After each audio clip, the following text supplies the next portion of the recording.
Hello viewers, আসসালামু আলাইকুম। আজকে কুকিং ভিডিও শেয়ার করবো। তো আজকে চিন্তা করলাম খালি মাছ রান্না করতাম। গত 2-3 দিন খালি মাংস রান্না করছি। আর এক লাগাতার মাংস খাওয়া হয়ে যায় আর ভালো লাগে না। তো আজকে আমি মাছ রান্না করবো, রুই মাছ, সার্ডিনা মাছ আর লগে ডাইলও রান্না করি লাইমু। তো এখানে ডাইল আমি দইয়া রাখি লাইরাম। আর ইদেশের ডাইল বেশি সময় ভিজাইয়া রাখা লাগে না, ইনস্ট্যান্ট রান্না করা যায়।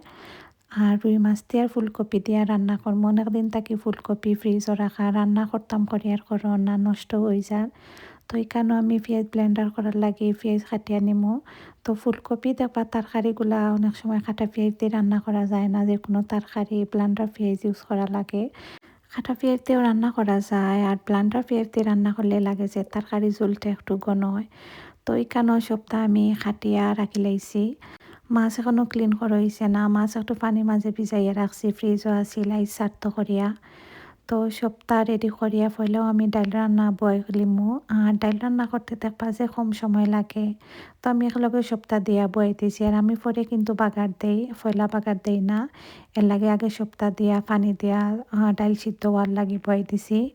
আর পরে আমি বাগার দিলাম, অনেকে দেখছি ডাইল ফয়লাও বাগার দিয়া বয়ে লাইন। তো আমার কাছে লাগে পরে বাগার দিলে ডাইলও যে সুন্দর একটা গ্রান হয়। তো এই কারণে আমি তেল আর রসুন দিয়া বাগার দিলাইছি। আর দিলাইলাম ধনিয়া পাতা। তো ডাইল খার খার ফেভারেট, আমার কিন্তু ডাইল খুবই ফেভারেট। আমি জাস্ট খালি ডাইল দিয়েও ভাত খাইতাম পারমু, আর লগে তো লেবু থাকলে আর কোনো কথাও নাই।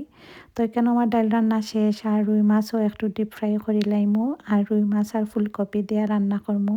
ফুলকপি আমার মাছ দিয়ে খাইতে আমার ভালো লাগে। অনেকে দেখছি মাংস দিয়ে রান্না করিয়া খাই না, আমিও মাঝে মাঝে মাংস দিয়ে রান্না করি, কিন্তু আমার খাইতে ভালো লাগে না। আমার হাজবেন্ডে ভালো পাইন তাই মাংস দিয়া, তো তার লাগেও মাংস দিয়ে রান্না করে দিই। তো এখানে আমি সব ধরনের মশলা দিয়ে ভালো করে মশলা কষাইয়া এখন কাটিয়া রাখা ফুলকপি দিলাইমু। আর ফুলকপি দিয়ে আমি 5 থেকে 10 মিনিট একটু আনা ফানি আমি ফুলকপি বুনা করমু। তো ওলান রান্না করলে ফুলকপির টেস্ট যে ভালো হয়। তো দেখলানি ফুলকপি থেকে অনেক ফানিও বার হয়। তো এখন আমি ফানি দিয়া ফুলকপির মাঝে রুই মাছ ওয়েট করি লাইমু।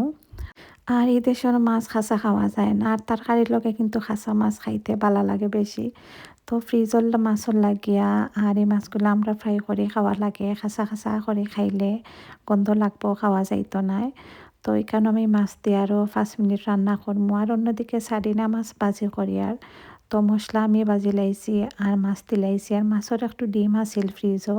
আমি একদিন ফাবি মাছ রান্না করছিলাম, তো ফাবি মাছ থাকিয়া পাকা ডিম বার হয়েছিল, তো ওগুলা ফ্রিজও রাখি লাইছি। আজকে হঠাৎ মনে হয়েছে কইতে মাছ ভাজির লগে ওগুন দিলাই, তুরা ডিম আছিল। ডিমও মাছের লগে ফ্রাই করিয়া তো মাছ ভাজির মাঝে দিলাইছি।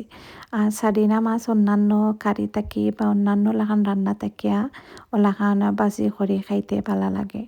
তো মাছ ভাজি খার খার পছন্দ, আমার কিন্তু খুবই ফেভারিট মাছ ভাজি। আমি দেশে থাকতে মাছ ভাজি থাকলে জাস্ট খালি মাছ ভাজি দিয়ে ভাত খাইতাম পারতাম। তো ভিউয়ার্স, আজকে রান্নার ভিডিও কিলান লাগলো কমেন্ট করিয়া জানাইবা। আর আজকে আমি জাস্ট খালি মাছ রান্না করছি, কোনো মাংস রান্না করছি না।